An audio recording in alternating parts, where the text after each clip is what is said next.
Chimney Swift. She used to be a baseball player, and they always used to say soccer team.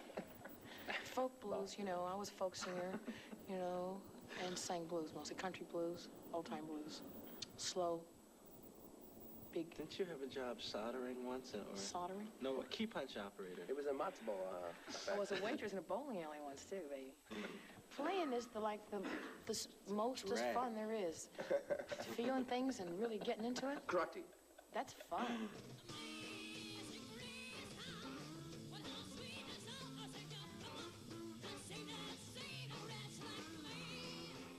At that time, there was definitely a sense of camaraderie.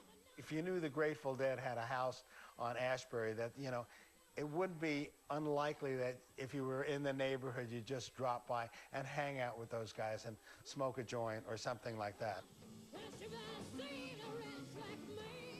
We were all sort of riding the same wave, in a sense, all part of the same scene and all shared in some ways the same values, that we were part of this counterculture, revolutionary music thing that was gonna, you know, change the world.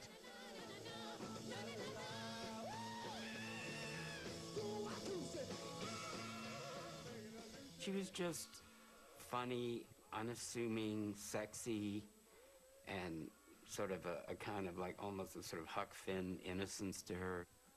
The absolute child woman ideal of the hate. Well, I met Janis as a romantic interest for one of my bandmates, Pigpen, Ron McKernan. We call him the Mighty Pig. It was an on-again, off-again little affair that they had. And on the nights that Janis would come over and visit, I got very little sleep because Janis was not real quiet in the rack. And so all night long it'd be, "Daddy, Daddy, Daddy," and all that kind of stuff. I mean, but endlessly. Isn't Pigpen cute? They make Pigpen t-shirts now with his picture on it for fans. I have one in red. Those people are all friends of mine. Aren't they amazing? The people with stars after their names are members of the band. I'm in the back on the left. Really an amazing picture. They aren't dressed up. They look that way all the time. Now, taken in perspective, I'm not so far out at all, eh?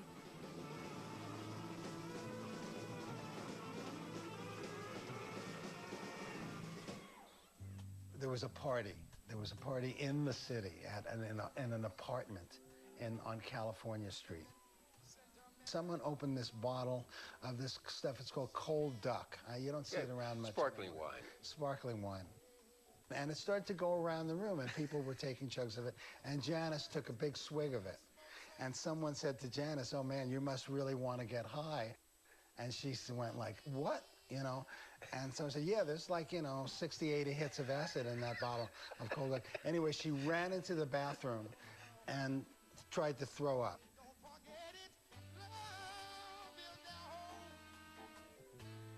But she got very high anyway, and we went from this party to the Fillmore.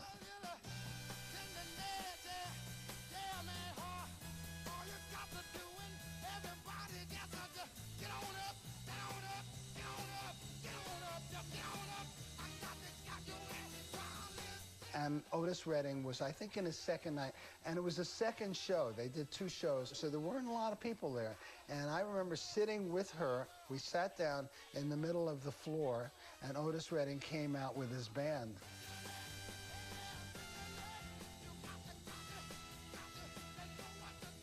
I think when she saw him and saw the way he moved and how he interpreted a song, I really think it very much affected her. I mean, literally, she started doing this gata, gata, gata. She stole that.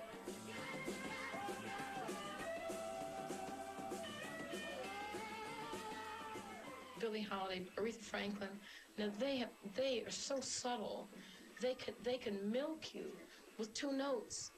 They could go no farther from A to B, and they could make you feel like they told you the whole universe. You know? And Otis, Otis, my man. But I mean, I don't know that yet. All I got now is strength. But I maybe if I keep singing, maybe I'll get it. That's what I think.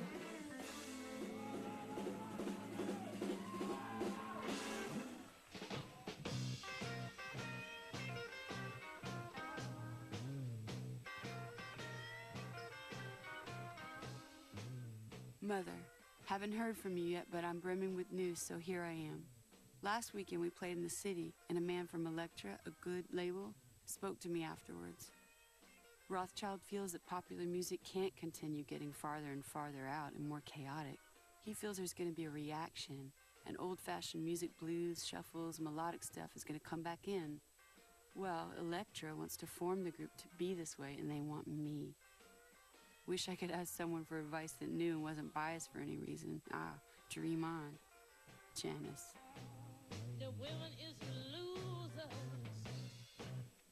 The women is losers. We thought maybe we could get Janis to be more locked into the group. I took her down the hill on a little pathway here through the woods and talked to her all about this stuff. And a lot of what you would say the American dream of most girls in the 50s and 60s came out at that time. She said, you know, I've dreamed about all this stuff all my life, being on the cover of these magazines and, you know, having a fancy car and, you know, living in a fancy home. And I don't know what to do. I mean, you guys are good and stuff, but I mean, and I said, you know, a lot of that stuff was bull, and give us a chance. Give us a month. Bobby Shad from Mainstream Records, he offered us a deal, and so we signed this bad record contract. And at the same time, in doing so, we were kind of locking in Janis, and that she knew what she was doing, that she was in some way locking herself in with the band for at least a few years. It was good that she stayed with us because we let her alone. You know, we weren't talented enough to get in her way. You know what I mean? We weren't strong enough. But those guys, you know, Paul Rothschild, and, you know, they would have eaten her alive. You know, they would have shoved her over in the corner. As much as you could shove Janis in the corner. In the very beginning, she didn't, you know, take over as I'm the singer, I'm the lead singer. She really tried to integrate into the band and be part of it. The big turning point was Monterey Pop. A very good friend of mine said, you've got to come to the Monterey Pop Festival. There's never been a pop festival. You know, you're going to have a great time. It's a weekend. It's in Monterey, California.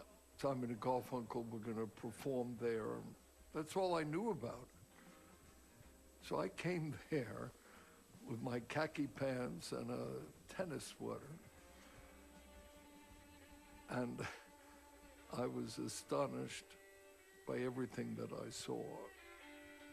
I got a call from Lou Adler, who was the producer of Monterey Pop. He was also the manager of the Mamas and the Papas. He told me there's now holding the Monterey Pop Festival. Will Big Brother come? I saw the future.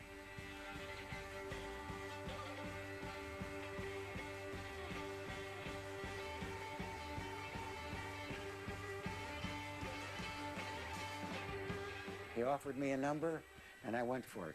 I didn't give a damn about the money. I knew that this was going to be a monster.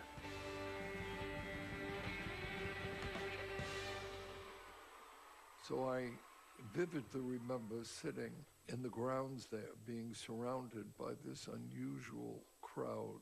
And then they announced the group. 3 or 4 years ago, I ran into a chick in Texas by the name of Janis Joplin. And I heard her sing, and Janis and I hitchhiked to the West Coast. A lot of things have gone down since that time, but it gives me a great deal of pride to present today the finished product of 3 or 4 years of work, Big Brother and the Holding Company.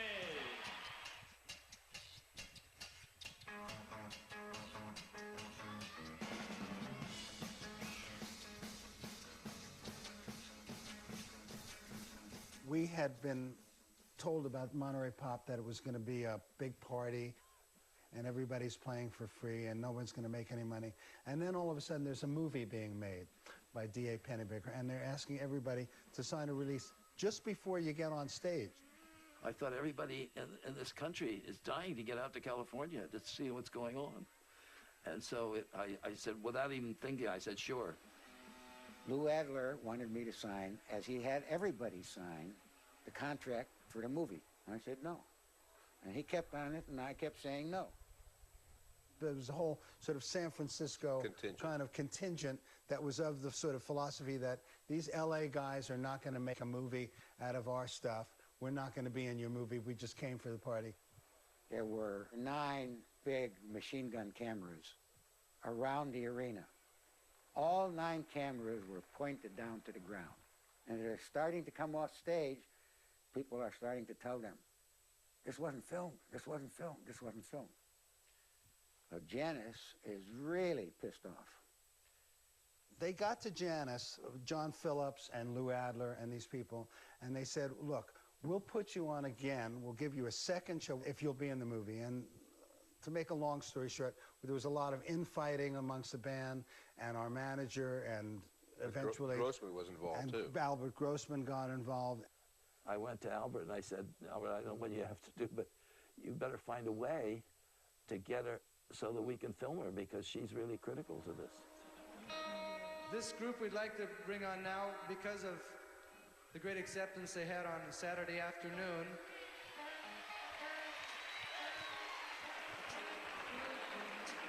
From San Francisco on Mainstream Records, let's hear it for Big Brother and the Holding Company.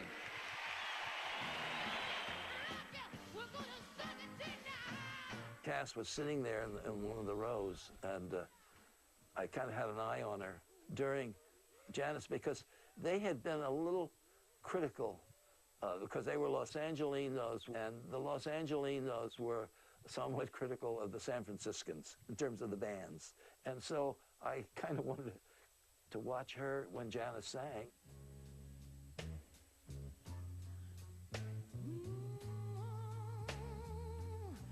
Sitting down by my window, just looking at the rain.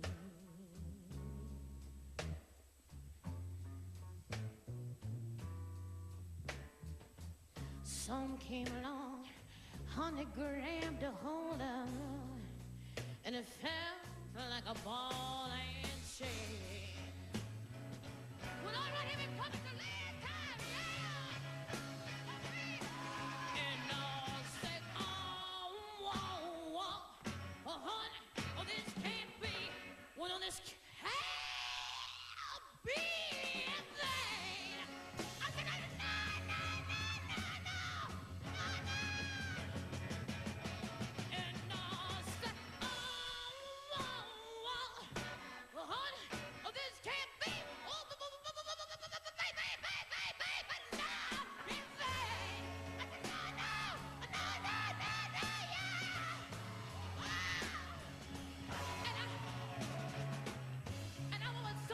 tell me, come on. Tell me why. What tell me why? Oh, baby, tell me why love. Honey, what love is like. Well, it's like a ball and in a chain.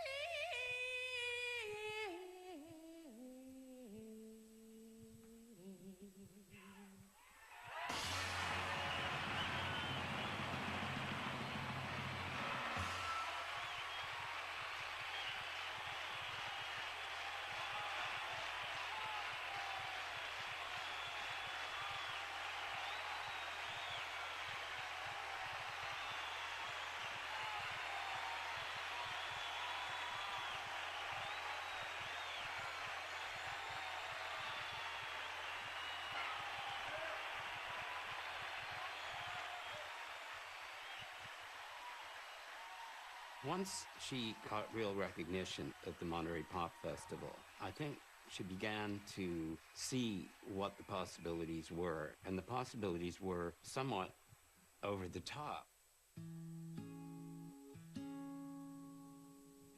Dear Mother, at last, a tranquil day, and time to write all the good news. I'm now safely moved into my new room in our beautiful house in the country. Gosh, I can't seem to find anything else to talk about. This band is my whole life now. I really am totally committed, and I dig it. Wanted to send you these clippings. Since Monterey, all this has come about. Did Port Arthur News have anything on these? If so, please send. I just may be a star someday. You know, it's funny. As it gets closer, more probable, being a star is really losing its meaning. But whatever it means, I'm ready. Things are going so well for me personally. I have a boyfriend. He's head of Country Joe and the Fish, band from Berkeley. He's a Capricorn like me and is 25, and so far we're getting along fine. Everyone in the rock scene just thinks it's the cutest thing they've ever seen, and it is rather cute, actually. Oh, we were never in love with each other. No. No, there was no sizzle going on. We were good friends. We were both control freaks, both lead singers. There was a maternal, feminine side of her that never was allowed to grow. She was really trying hard, you know. And her mother was coming to town. She wanted to cook chow mein for her mother. She was so worried that her mother would like her apartment. And Sideman had just made that poster of her with it, naked with the necklaces. And we put them all up on the wall. We went out to visit her the summer of love as a family. My brother and I were the only teenagers who probably went out with their parents.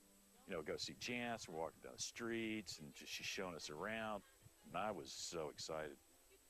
Then we went to the Avalon Ballroom, and Big Brother was not on the bill that night, but they went on and did 3 or 4 songs. Moby Grape let them have a set because Janis's parents were there. When we were getting ready to leave, I remember overhearing one of my parents tell the other one, "You know, dear, I don't think we're going to have much influence anymore."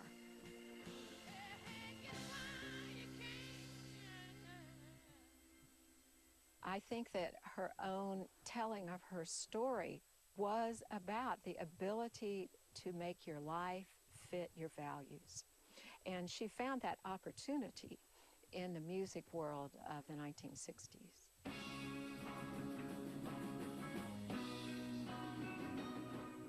The social acceptance that she'd always wanted was there, and it just propelled her forward.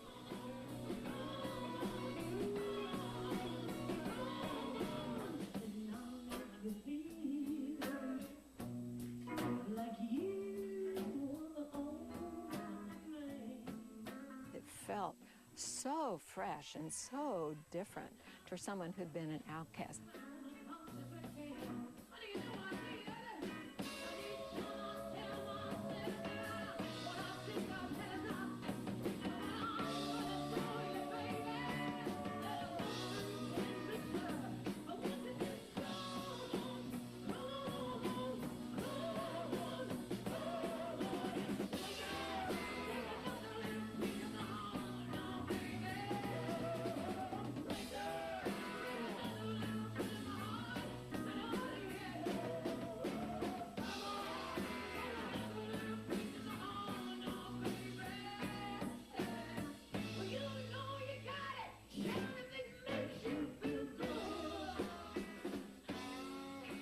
She got another manager, Albert Grossman, who also manages Bob Dylan. Yeah, he's better. Dear Mother, as of yesterday afternoon, we're officially with Columbia. Wow, I'm so lucky. 25, 25, 25. It's all too incredible. I just fumbled around being a mixed-up kid and then fell into this. Finally, it looks like something is gonna work for me. Incredible.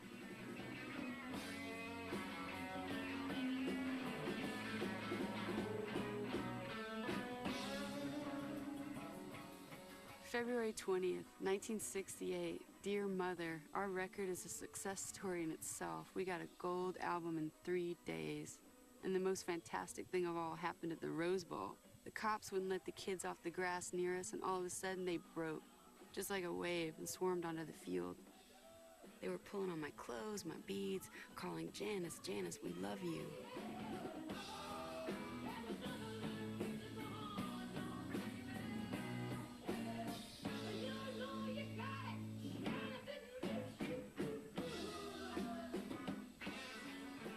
she had a sense that as long as people gave her the stage, she would be a winner.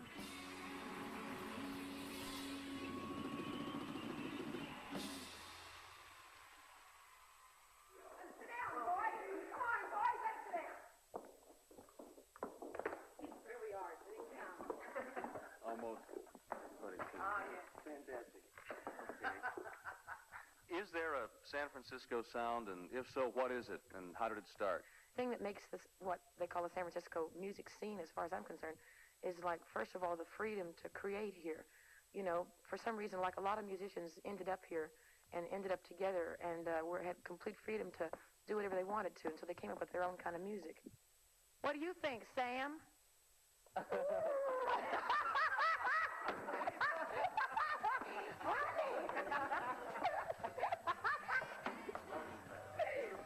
That's what we call love music, baby.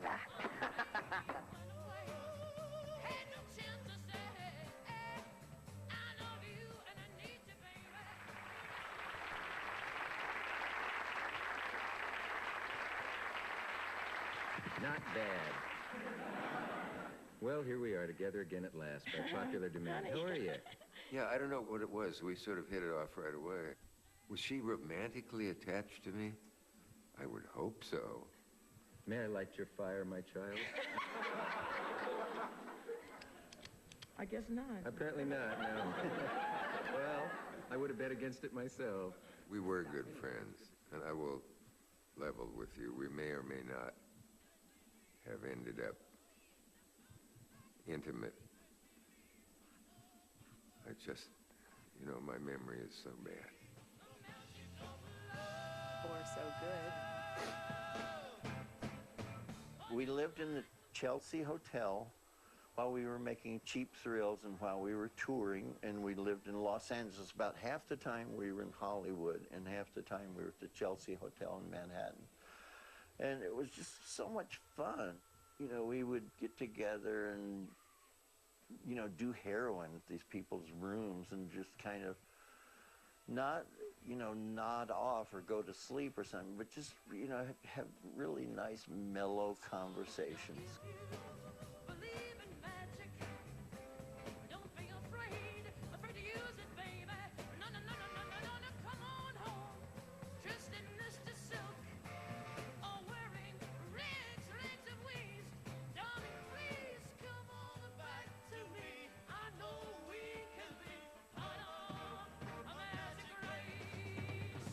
She liked New York, and it had that Tombstone quality for her. And so I was going to do a film with her because I really liked her a lot.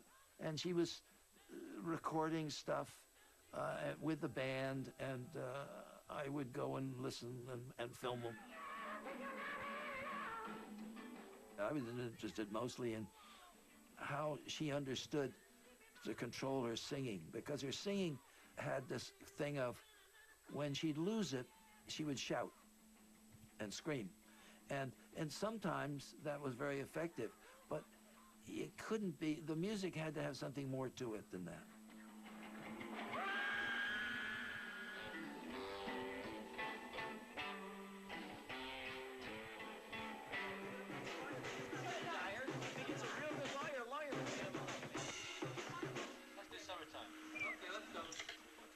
Over to you.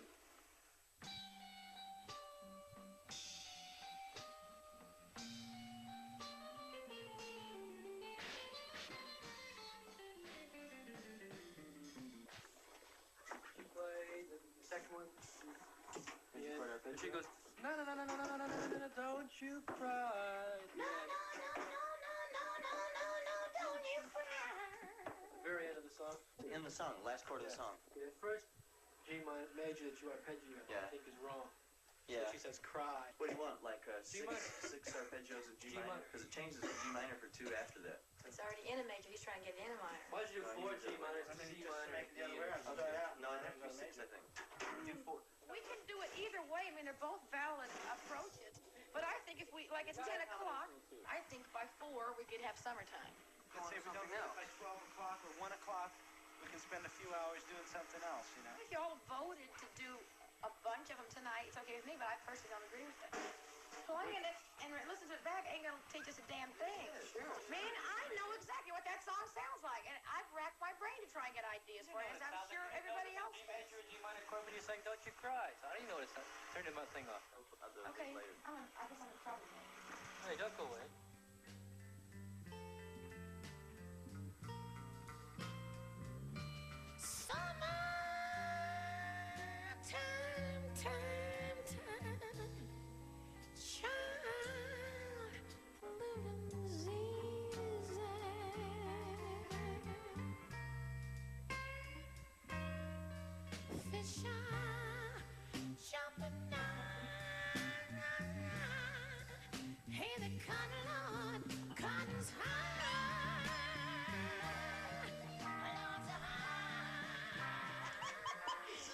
You look so cute when you're passed out. You look just like I am. Okay. Remember, years back. Yeah. Okay. Okay, good time.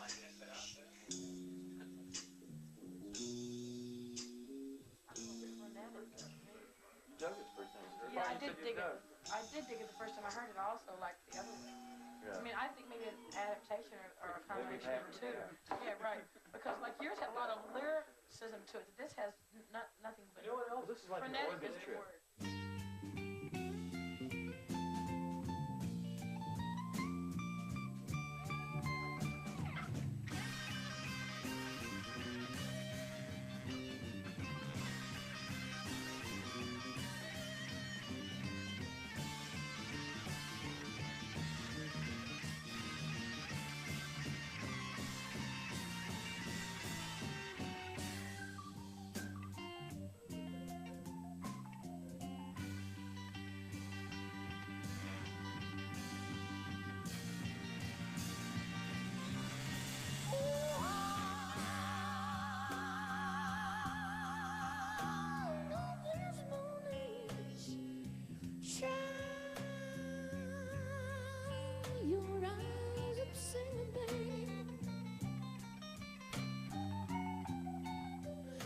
You're gonna go, honey, gonna spread your wings, honey, take to the sky, love the sky, until that morning,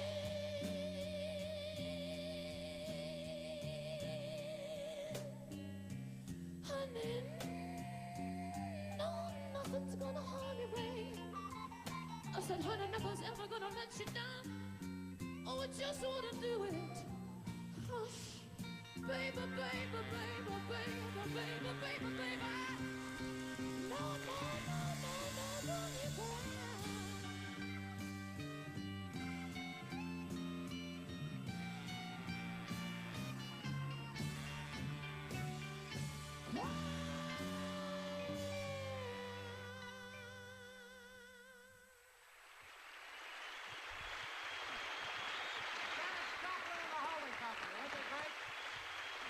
Absolutely great, Janis. I just thought you were wonderful. You know, you were written up recently in Life magazine, and I have a copy here, and I'd like to read what you were quoted as saying about your music. The audience sitting down is a weird trip. It's like separateness. But when they're dancing, they're doing it with you. Like you said it to them, and they've got it, and you can play freer and freer. Would you care to elaborate on that? It sounds different when you say it. It's sort of like you as a performer would understand like an audience communicating with a performer, right? It's instead of like one giving and one receiving, it's like a reciprocal thing. When an audience is dancing, they're communicating with you, and you know that you're getting to them, and they're grooving, and you're grooving, and it's sort of like in feedback. Do you know what feedback is in amplifiers? Yes. When you play the note too loud, and the amplifier play it back, and you play it back, and it goes round and back, and it just makes everything go higher and higher. I see. Well, that clears it up. Dear family, lots of trouble in the band, most of them revolving around the fact that I think I'm hot, as I'm told by everyone from Albert down, and the band is sloppy. When she came into the band, Peter was the leader of the band, the bass player. And James was the mythic, iconic, you know, beautiful figure. He represented the band. And then here comes Janis, and when she joined the band, she became both of those things. They had a very complicated reaction to her fame.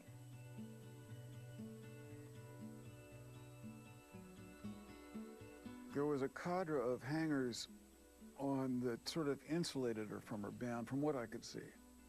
And it was just a matter of time until somebody tried to polish her up and make a big star out of her. It's crazy now to think back at it that we signed a management agreement with the guy, but I think from the very get-go, I think there was a sense that he was not a big fan of ours, that he really was into Janis. But we wanted to believe that he would work for the whole band. And the guys in the band were powerless. No one had the ability to stop that from happening. She was a singularity, and she attracted that kind of attention. She cared about Big Brother's career. She loved those guys, but there was something that she saw that was beyond that. And if she didn't do it, she'd never know if she could. Dear family, so we're back in California for 2 more weeks. After that begins my hardest task. I told you, remember, that I was leaving Big Brother and gonna do a thing on my own. There'd be a whole lot of pressure because of the vibes created by my leaving Big Brother, and also just how big I am now.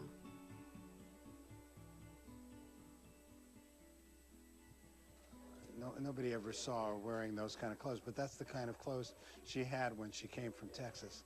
You know, if someone said, well, what'd you learn from Janis? What did she teach you? If I had to say it in a sentence, it's emotional honesty. And the price of not emotional honesty, she started to lose that. She started to become something that people expected of her. She started to become a caricature of what she was and play it for people, you know? And I think that hurt her in some way. Take this lonely heart from one lonely girl. Reaching too high, babe, can't help from getting burned. Everything she ever wrote pretty much is autobiographical. I thought the Reaching Too High, babe, too, is right. This is done right at the time when she's leaving Big Brother.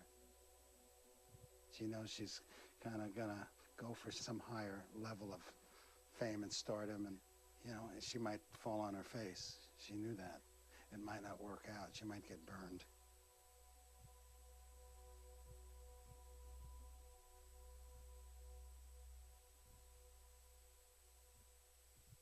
The fallout for James and Peter and David was significant because Janis asked Sam to come with her to her new band. I loved Jan. I loved her all the way through, you know. The first time I ever saw her, you know, she just had this attitude that I liked. It wasn't belligerent, but it was non-compromising.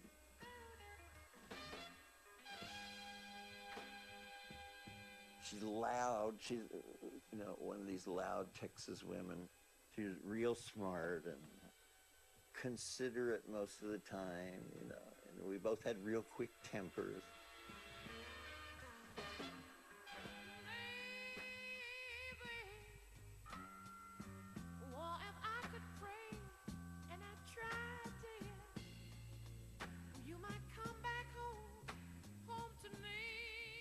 They called me up to play with Janis.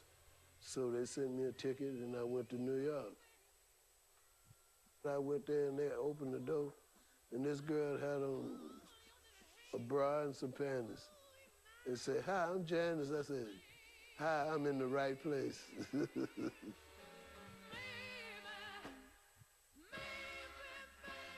she started singing. I said, damn, are you sure she white? Then you quit Big Brother and the holding company. Why did you do that? Well, just because it was sort of just time for us to, I think, to go on and do something else. You know what I mean? Like you grow together, you know, a certain way, and you sort of exhaust each other. You exhaust the good that you can do for each other, and it was just time for each of us to start growing from in other directions. You know what I mean? I think you really grow as a musician, and that's what after all, we're supposed to be all about, is trying to get better at what we do, you know. San Francisco was the first place, the first community where Janis really felt at home. When she left Big Brother, she lost it.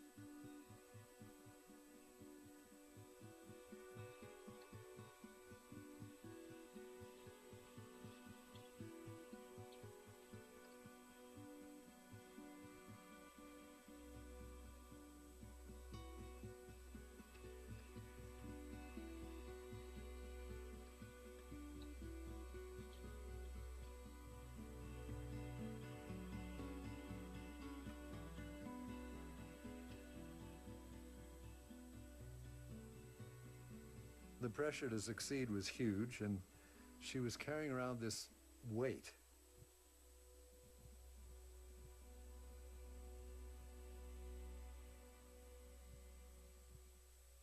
You know, she didn't know how to lead a band. That's one of the reasons it was a mistake. You know, she didn't know how to lead the band, and she was in charge. So she had people putting together that band for her, along with a lot of other strange people who were appointed band directors, you know. It wasn't working. There were changes in personnel, and none of it solved anything. We went to Europe only like 2 months into touring. She's there with a new band which doesn't know what the hell it's supposed to be. Okay, you guys. You know what? No, I don't. I make it a policy. You know, we played in Frankfurt, and Janis was freaking out. We peeped out the curtain, and all of these dudes were sitting there with these little haircuts, like you put a bowl on their head and cut around the bowl. Is everybody ready? But we felt like playing. We said, hey, man, we played the show. If y'all want to boogie, come on up here with us and boogie.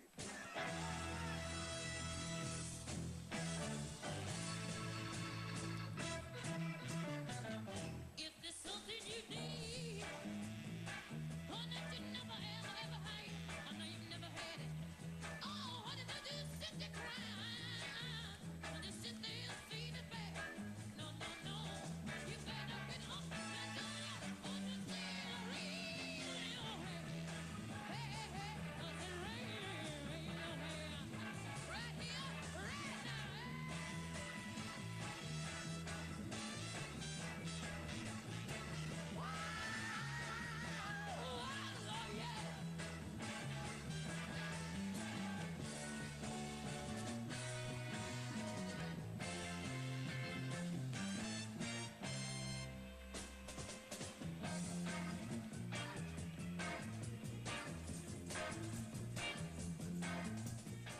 I'm nobody. I'm just a fan. No, I'm just a fan. Yeah. Like I'm crazy about her. Where from you are friends? I can't talk. They're taking pictures of me. Why not? Because I'm not groovy. She's groovy. Look at her.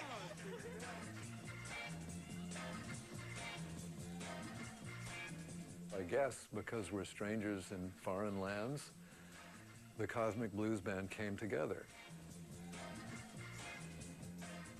The Albert Hall in London was the last concert, and Janis knew that Bob Dylan had sold out.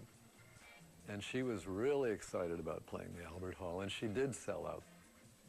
She got people dancing in the aisles at the Albert Hall, and she was just ecstatic after.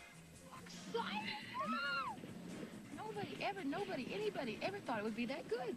Nobody's ever got up yet. No one's ever got up and danced and dug it. No one's ever done anything there, and they did it, man. They got up and grooved, and then they listened. God, I'm so happy. Woo-hoo!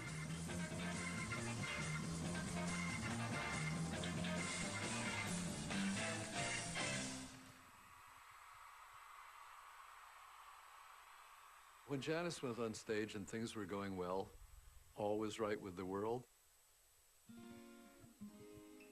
But after that hour, you got to come off stage.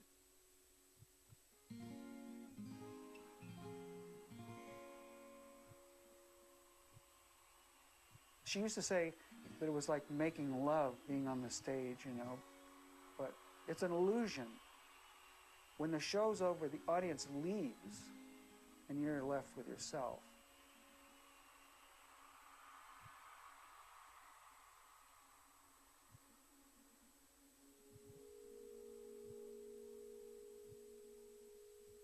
She rarely was using heroin before a concert because it wasn't the right kind of energy for on stage, and she cared about that. But her after the concert fix was a real regular thing. We were devolving into this drug use that was way out of hand. I have to, you know, digress for a second and say, when Janis was in Big Brother, Peter didn't do any drugs, you know. So out of respect to him, you know, we kept it toned down a lot, you know. So now she's in Cosmic Blues, so we're doing really a lot of drugs, you know, because Peter's not, Daddy isn't there anymore, you know, and we're free and we can do all these drugs now.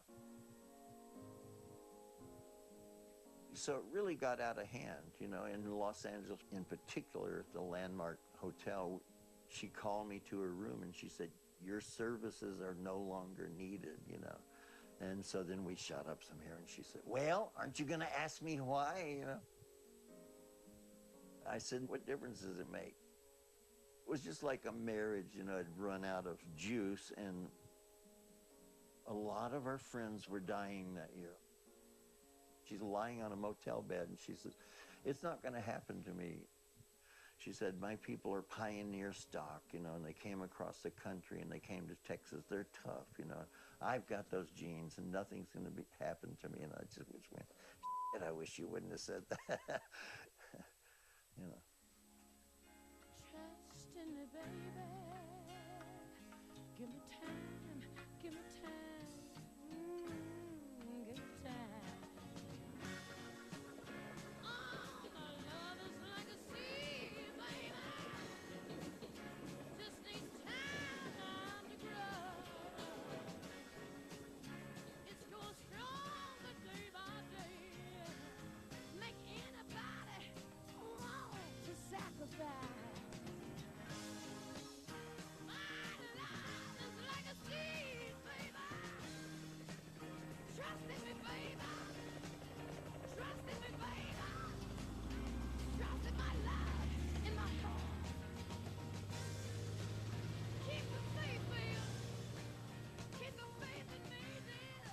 We had heard about Woodstock from pretty well in advance, and we thought, oh great, it's the next Monterey. It's a very warm summer day, and all this variety of choppers are taking off and landing. I do remember that Peggy was on the airlift zone where we took off from. I was always apprehensive when Peggy was around because I felt that she would be an enabler rather than a helper with the drug problem. She called and said, you have to come. I said, I can't, because we were hearing reports that the turnpike was bogged down and people were out of gas and having babies, and, you know, it was like locusts coming through, you know. And so I said, the only way I'd come out there is if I was airlifted in. And she said, okay.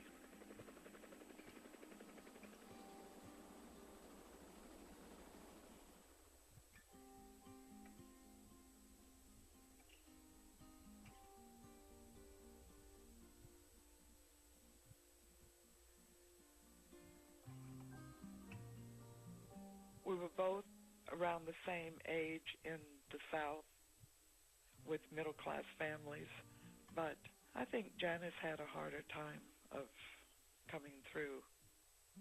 But on the other hand, you know, people tend to think because of that she was depressed. She wasn't. It was all fun. We shot heroin for fun, and it took the edge off. We were in the midst of one of the most social phenomenons in history. what I understand is she got very high, shooting up in the Portisan, and couldn't go on. Finally, Peggy and John Cook had to push her on stage.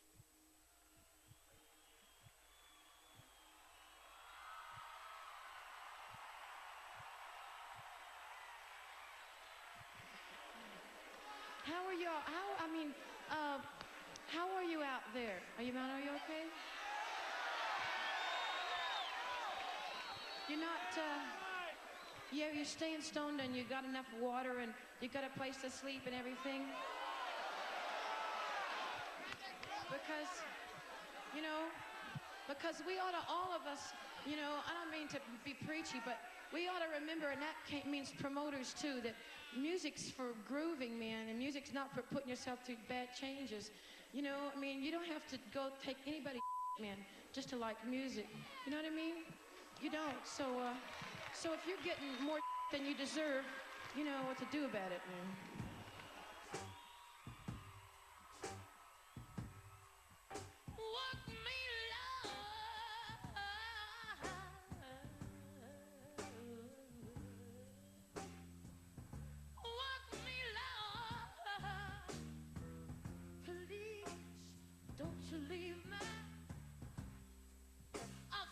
Useless on here with no one to love. Though I've looked everywhere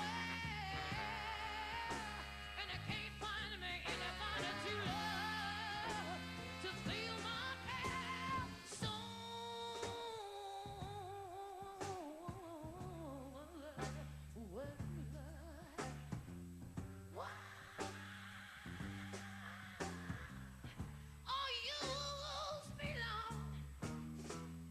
Do you ever have a whole night, though, when you just stand up there and feel like you're not making it? Well, yeah, but you kind of try and you have little games that you play with yourself to turn yourself on. Mm-hmm. You can usually get yourself going. You never had a desire to just leave the stage and say, I'm sorry, it isn't working tonight, folks? It's the best thing ever happened to me. I wouldn't leave. Yeah. If you couldn't do it anymore, you'd be miserable, huh? Yeah, I hope that by that time I'll have something else that's groovy. Yeah.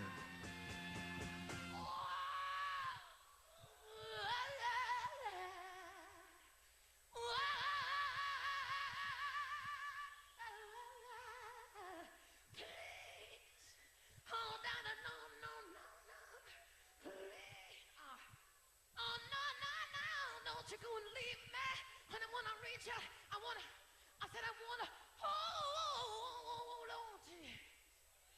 When you're never there, it doesn't turn me off, man.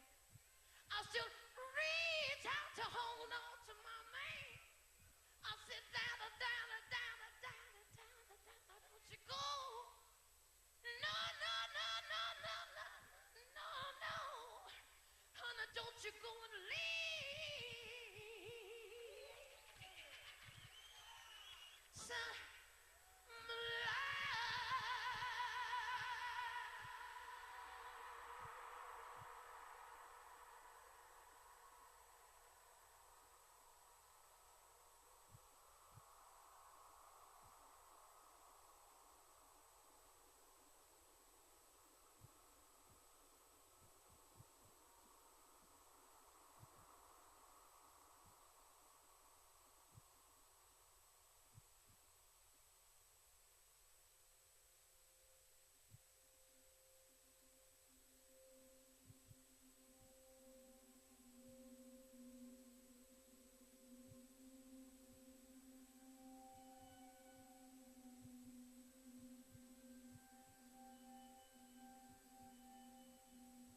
This is the dark time in my time with Janis. Albert and Janis reached a point where they said, well, we're going to let the Cosmic Blues Band dissipate. Janis took that failure on herself. She felt that she was failing. And this was, as a result, by far the worst abuse of heroin and alcohol.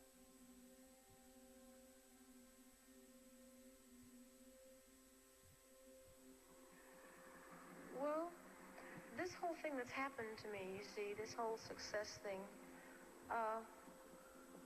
it hasn't yet really compromised the position that I took a long time ago in Texas. That was to be true to myself, to be the person that was on the inside of me, and not play games. I said, that's what I'm trying to do mostly, in the whole world, is to not bull myself. When I saw her in the hotel, all of the uncertainties in the little girl lost were very visible.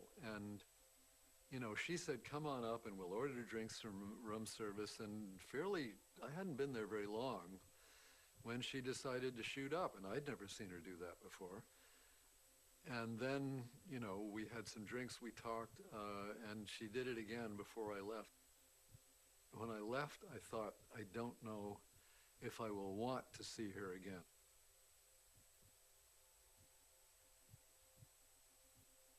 What do you think when you're singing? Are you actually thinking what's going on in the song, or can your mind be somewhere else? Or? I'm not really thinking much. You just sort of try and feel. Yeah.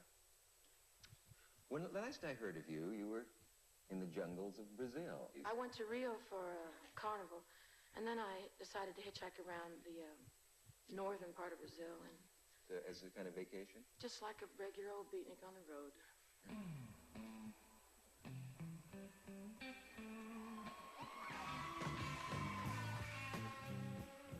I knew I was going to try to make it to Rio for Carnival because I was meeting a friend of mine, so I got to Rio a couple days early.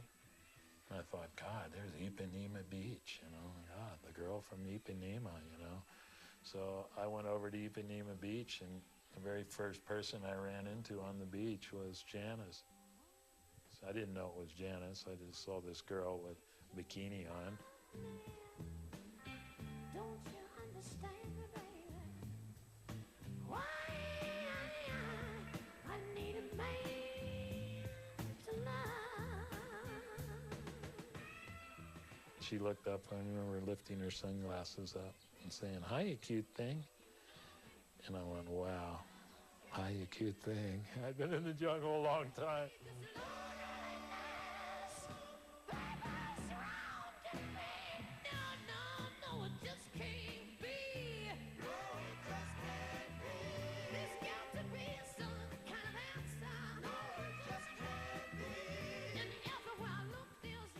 When we went back to the hotel the first night, she wasn't sleeping well, she was rolling around, she was unhappy, she was having cold sweats, and she told me that she was trying to kick the habit. So I held her for 2.5 days while she came down.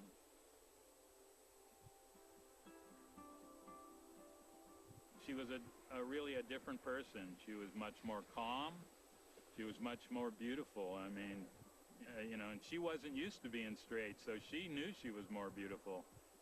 And then after that, everything was clear. She couldn't have gotten higher when we traveled around Brazil. She was so free and so different than any other girl I'd ever met. I'd never had a woman inspire me before. So it stopped me in my tracks, so to speak. I was heading for North Africa, and when I met her, I realized I'm not going anywhere. When we came back to California, we more spent time together, just the two of us. I mean, we did come to the park here, and we did go to the Hague, but basically we just pretty much hung together. We were inseparable, really, for those months. As my relationship with Janis grew, I realized that when she sang me all these songs, they were always the blues. And that's what she felt, basically, were the blues. She could feel everybody's pain. That's one of the reasons she did heroin, was so she didn't have to be involved with everybody else's life. Most people can be oblivious to what's going on around them, but Janis couldn't. She couldn't block it out. But she was addicted to it, you know, and I got her to stop, and then when I would go away, she'd get weak, I guess, is one way to say it, you know, and start it again. I told her, I can't do that part. I can't put up with that because it's killing you, and it broke my heart to see. That's really what it is. It broke my heart more than anything. When I said I was leaving, she said, "Why don't you stay and become my manager?" And it was a tempting offer, but the heroin I couldn't even begin to put up with.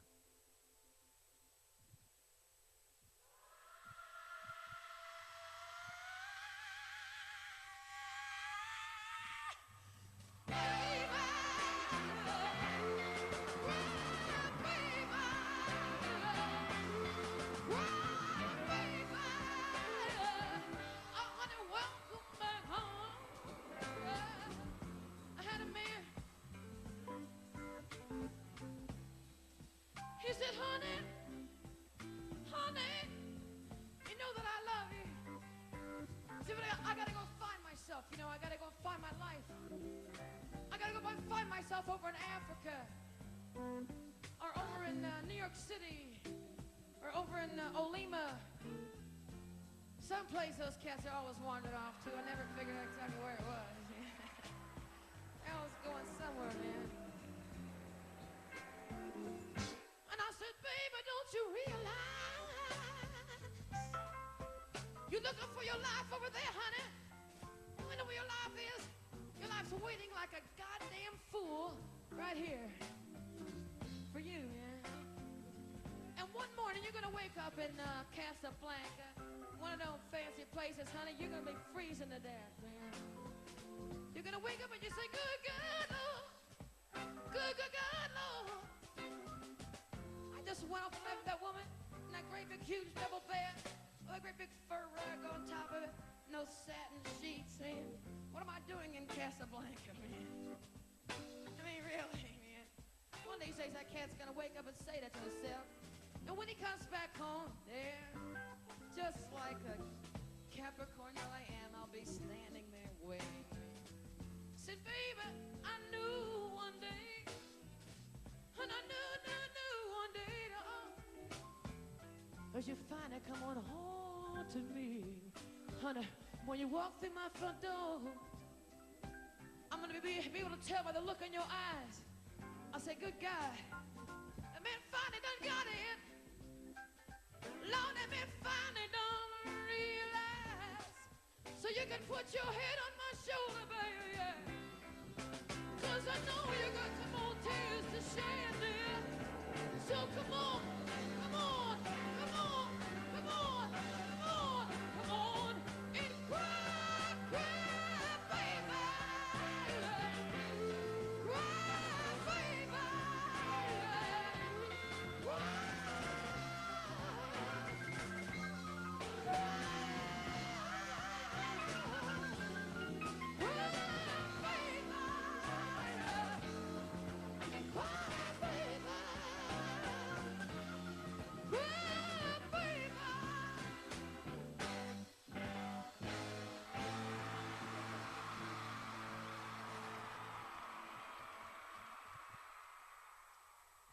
Hey, I want to ask about that tune that you just sang. It's about men. It's about men. Did you ever see those mule carts? Yeah. There's a dumb mule up there, right? And they have a long stick with a string and a carrot hanging in it. And they hang this thing out in front of the mule's nose, and he runs after it all day long. And who's the man in this parable? The mule or the person holding the carrot? The woman is the mule, And the chasing man something that somebody's always teasing. constantly her chasing with. a man Yeah. who always eludes her. Well, they just always hold up something more than they're prepared to give. We had dinner one night, and I remember suddenly saying, not having planned to, how can you assure me that you're not doing heroin? And her answer was interesting. It was, who would care? It really stopped me.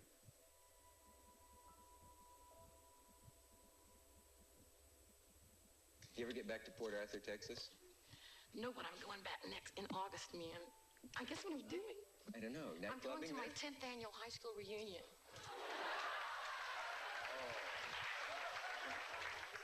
Oh, I want to take movies and bring them back. Hey, and would show you us. like to go, man? Well, I don't remember. I don't have that many friends in your high school class. I don't either. Or mine, for that I matter. don't either, believe You don't either? No, they won't move the reunion now that you're going to. That's true. I wasn't going to tell them.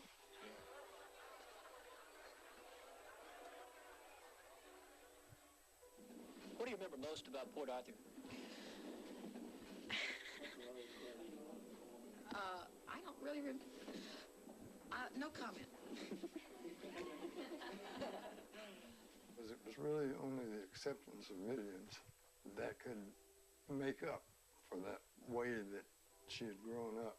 If everyone loved her, then it was okay. But if anyone didn't, they could destroy her in a minute. How were you different from your schoolmates when you were in TJ? I don't know. Why don't you ask them? In other words, it was they who made you different? No, In other words, you were different in comparison to them, or were you? I felt apart from them. Did you go to football games? I don't remember.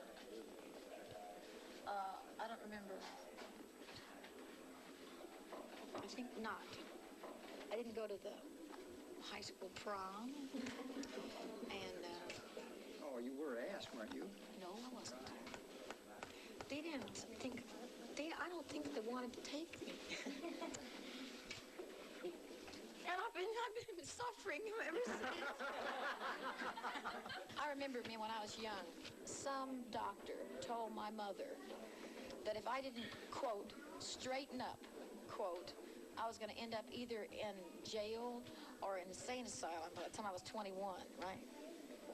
So when I turned 25 and my second record came out, I think my mother sent me a congratulatory telegram or something, you know, that I had escaped the pen. How do you get along with your parents? Pretty good. Well, they had somewhere to go. Right, they went to a wedding. We get along pretty good.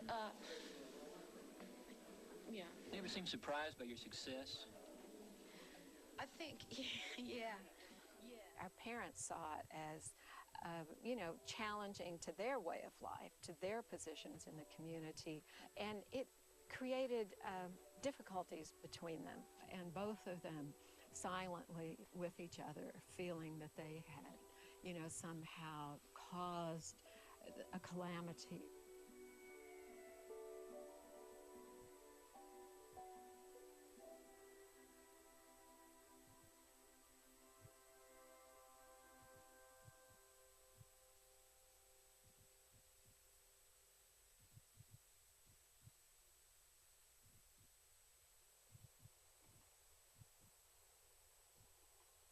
I didn't see her for 6 months. She had promised me that she was going to quit heroin. And she did. And it changed her. Dear family, things are going so well for me. Have a new smaller band and it's really going fantastic. Met a really fine man in Rio, but I had to get back to work, so he's off finding the rest of the world. But he really did love me and was so good to me. He wants to come back and marry me. I thought I'd die without someone besides fans asking me, but he meant it, and who knows? I may get tired of the music biz, but I'm really getting it on now.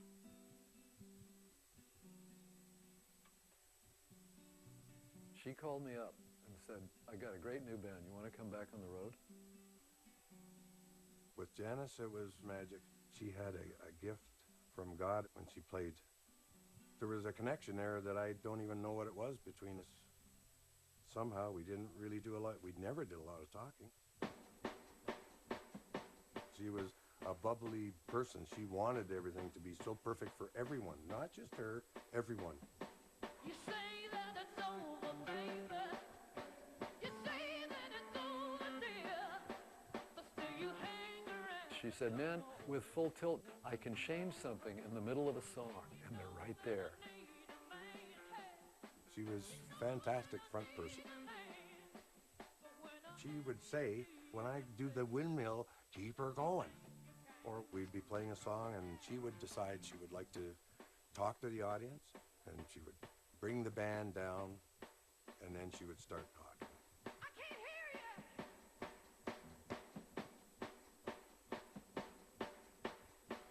you. She was working the crowd. Hey, you say that it's over, baby. It wasn't just that she was clean. She had learned just about every lesson to be learned from the really tough times of the year before. She was more comfortable about her whole life. Having David leave her was actually really good for her. She spoke of him afterwards as her lost love. She still hoped that he would come back after she got clean.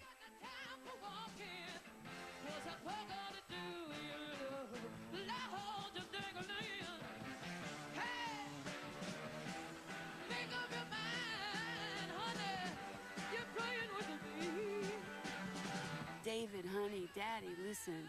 I kicked, man, 4 months ago. I'm on the road rocking with a great group, so I get Janis back. She's delightfully crazy, but I love it, man. I've got that picture of us in Salvador, and every time I look at it, I look like a woman, not a pop star.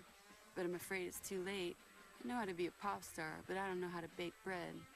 But honey, when I look at you, this whole flood comes over me. I love you, and I did right, mother. Don't you yell at me.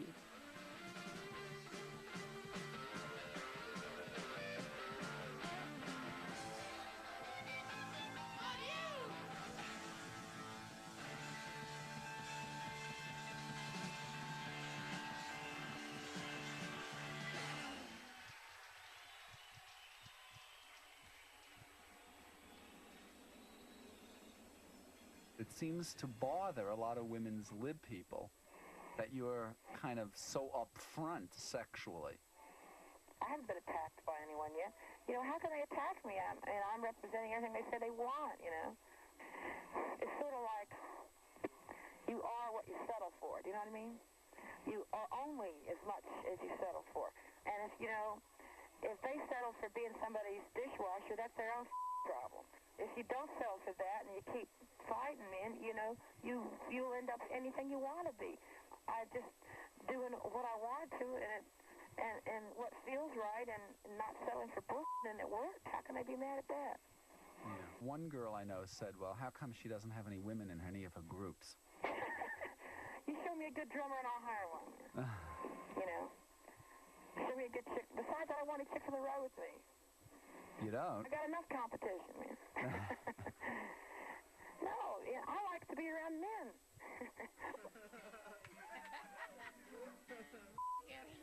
God bless you, folks. God bless you.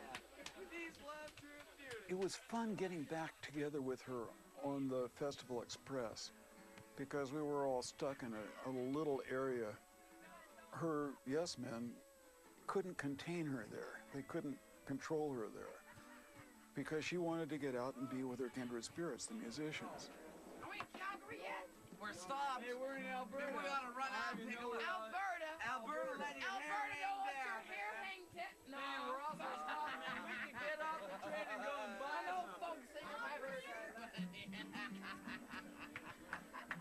I've loved you ever since the day I saw you. I'm a boxer, I gotta tell you. Jerry didn't love Janis because she was a Sports Illustrated swimsuit model. He loved her for what she did.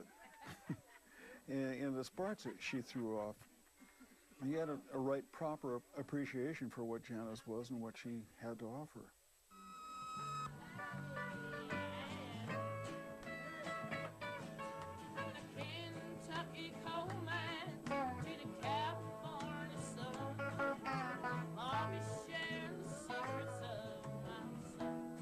Her producer gave me a demo of her singing Bog McGee.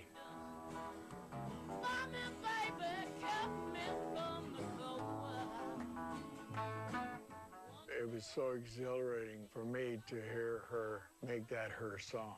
If you're a songwriter and somebody does that with what you got, it's the greatest feeling in the world.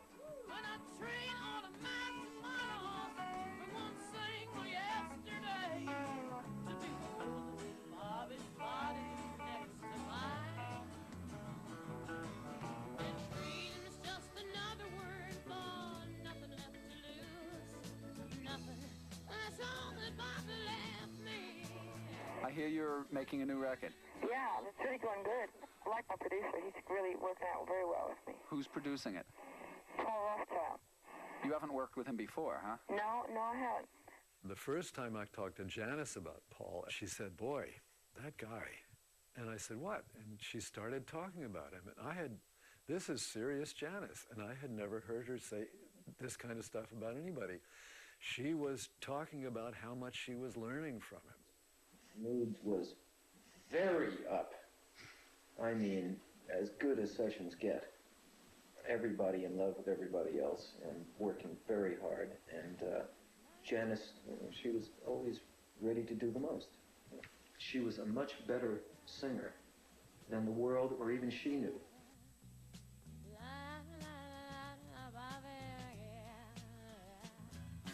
Oh, we knew there was something here. And that was all really, that whole thing was spontaneous combustion because she had an incredible sense of time. You listen to that stuff and like I tell you, it's like you're breathing. And the slowing down, and it's like being in heaven. What he was asking her to do was to understand the different voices she had at her command, and the ramifications for this, for Janis, were really profound, because she had always said, and she absolutely meant it, oh man, when I blow out my voice, I'm going to buy a bar and retire in Marin County. What she was learning from Paul was enabling her to see farther into the future. And that's where Paul was looking all along. He said, 30 years from now, I want you to be making your best album, and I want you to be making it with me. She called me on the phone, and she said, I got to play on the phone for you a song of Chris Christopherson's that I've just recorded. To hear that voice, to hear her pride, to hear her excitement. I didn't hear it till she was gone. And it was very emotional for me, you know. I could just see her saying, wait till that son of a bitch hears this, you know.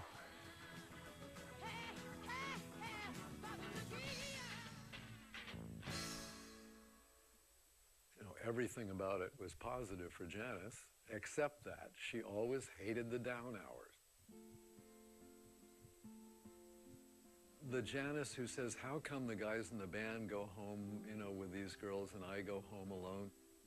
She was saying, you can't imagine how hard it is to be me.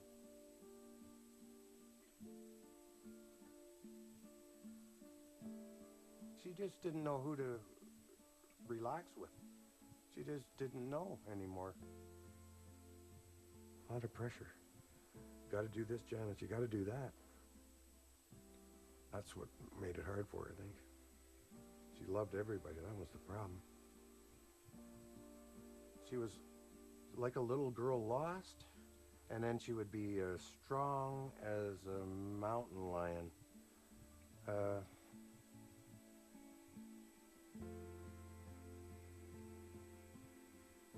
As far as anyone could see, she had kicked heroin. She replaced it with alcohol, but it didn't look like that was going to kill her. I think she just thought one last little hurrah. I can understand her wanting to, you know, no one's ever going to know. I'll hang in my room, do a hit, and then go to bed. Paul Rothschild called me and he said, Janis isn't here, can you see if you can find her? And I pull out of the driveway and I just look out there, and I know which window is hers, and there's a light in the window. And when I opened the door, I had this really simple and direct feeling, nobody's here. I came around the corner and saw Janis lying by the bed. But that feeling of nobody is here, it was right.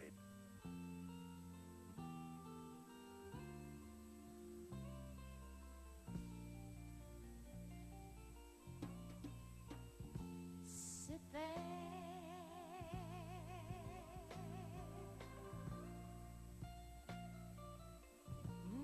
count your fingers.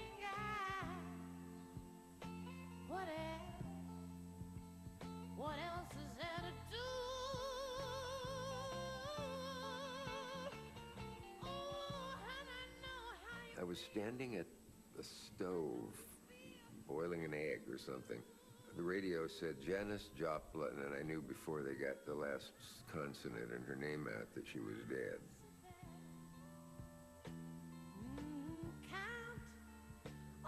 Count your little fingers, my unhappy little girl. I wrote a telegram to Janis. It says, really miss you. Things aren't the same alone. Could meet you in Kathmandu anytime, but late October is the best season. Love your mama. more than you know. Oh, sit there.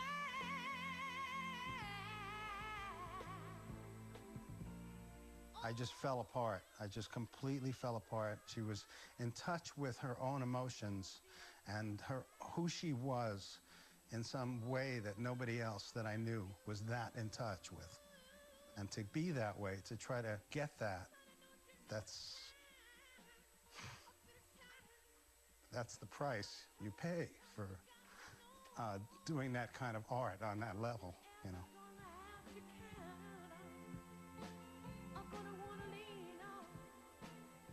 Dear family, I'm awfully sorry to be such a disappointment to you, but I really do think there's an awfully good chance I won't blow it this time. There's really nothing more I can say right now. Guess I'll write more when I have more news. Until then, address all criticism to the above address. And please, believe that you can't possibly want for me to be a winner more than I do. Love, Janis.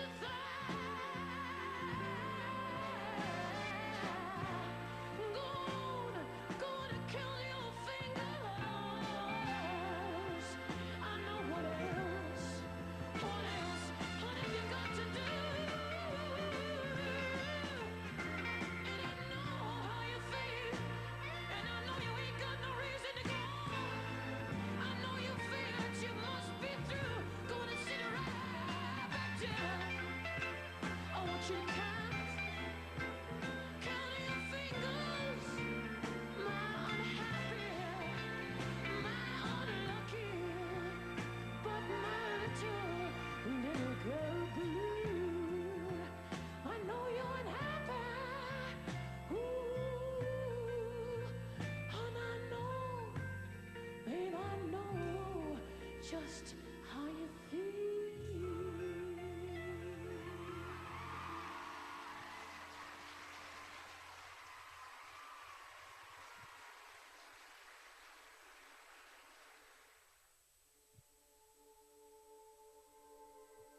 In high school, I had imitated Janis a few times, and then when I did the letters, I knew it was going to be difficult because it's a big responsibility because she's passed, so it's not like I could call her and say, yo, Janis, how are you feeling this day? And what did you mean when you said that? So I was putting a little bit of my own feelings because of my own situation of writing my own family letters. I remember what it was like to feel that feeling of, I'm going to write this to them, you know, will they understand it? Will they accept me? You know, do they like me more? You know, do they think that I'm not the black sheep because I'm telling them this cool information that makes me feel good about myself?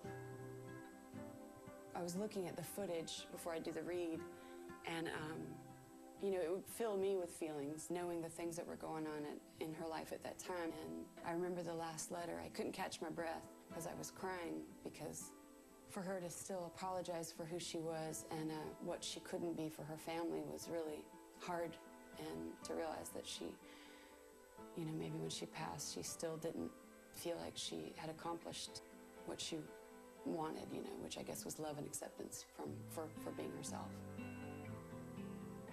A Woman Left Lonely is probably in the top 3 of my favorite songs to sing that I've ever sung. Hearing Janis sing it just moves you, it moves every woman, I think, who's been left alone. And men, of course, as well, can relate to it, because that's what she did so well. She could just move everybody. Judah's gonna start this one.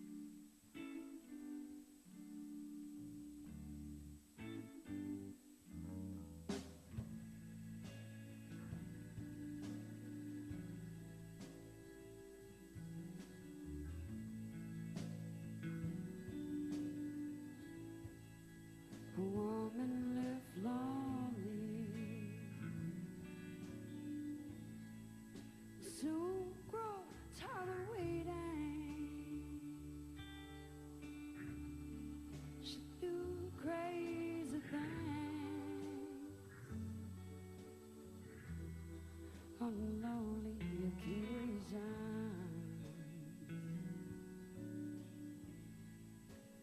simple conversation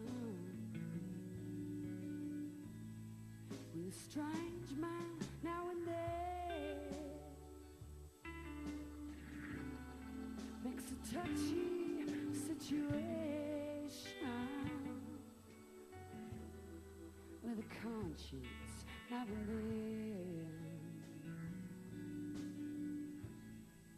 In the fevers of the night, it can burn in a loved woman who those red hot flames,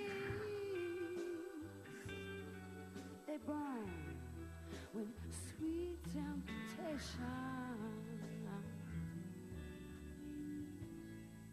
in a woman left lonely. It's lonely through and through. All alone she conquers all the heck that put her through. And when she gets lonely, she's just a victim of her. And she gets tired of waiting. She's just a victim of her mind.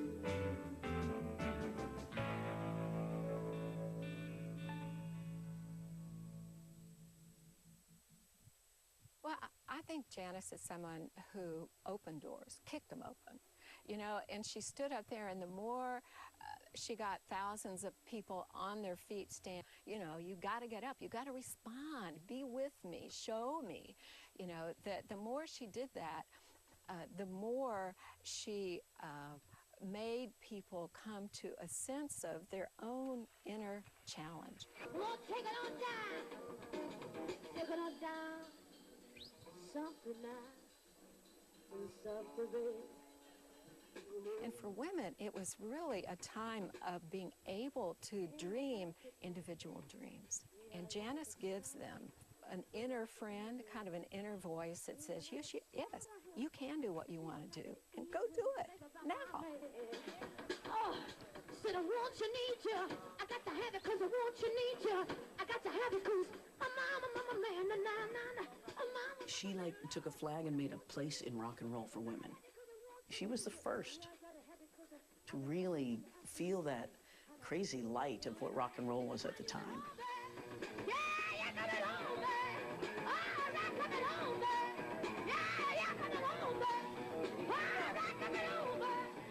Women were way ballsier than they are now, and Janis was fearless with her pain and with her truth, and that was one of the most inspiring things for me, watching her going, oh, okay, I don't need to be anything other than who I am.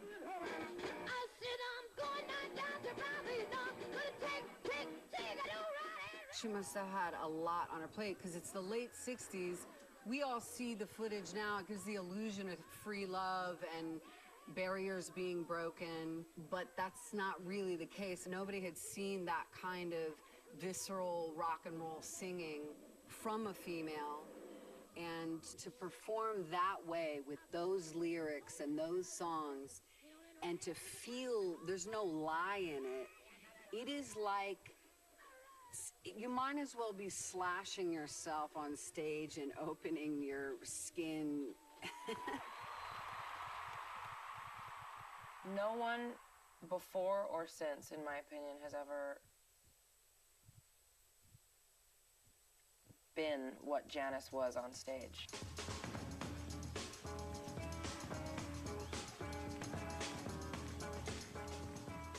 It was the closest thing to God that, if you didn't have religion in your life, that you could experience.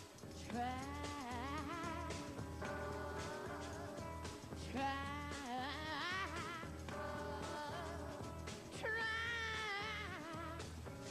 just a little bit harder so I can... I used to sing gospel in church, and to hear real gospel singers sing, it's a spiritual experience. And Janis was a spiritual experience.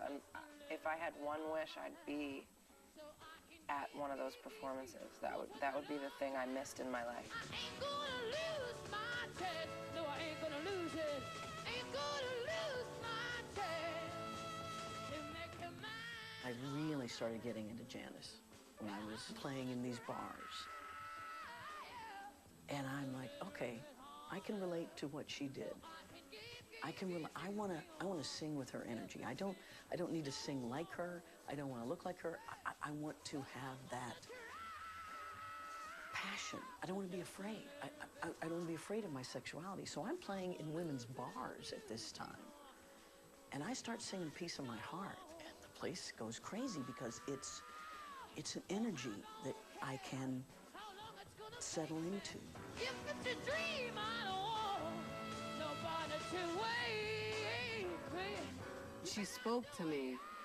She had that raw, electric energy. You didn't see it often then, and you don't see it that often today in a performer.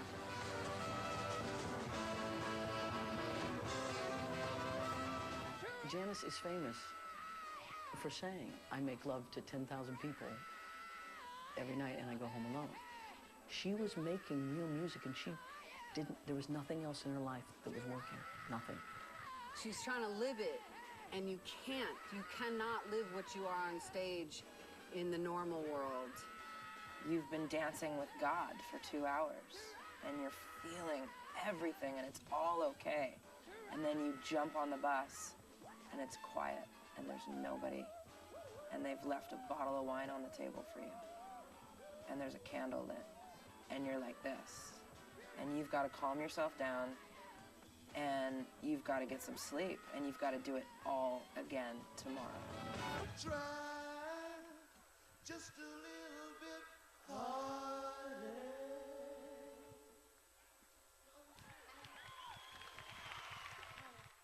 Support for American Masters is provided by the Corporation for Public Broadcasting, Rosalind P. Walter,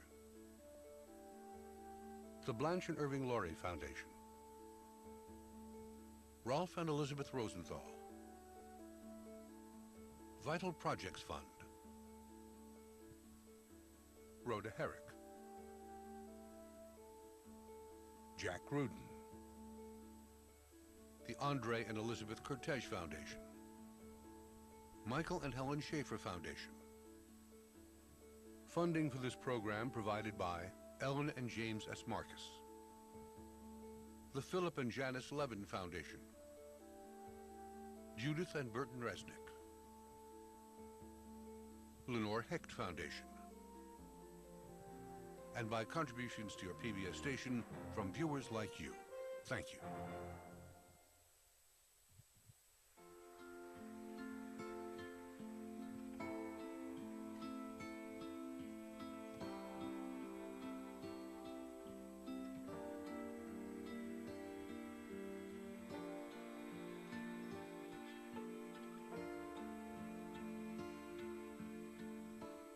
To learn more about Janis Joplin and other American Masters, visit pbs.org/American Masters or find us on Facebook, Twitter, and Tumblr. Janis, Little Girl Blue, is available on DVD.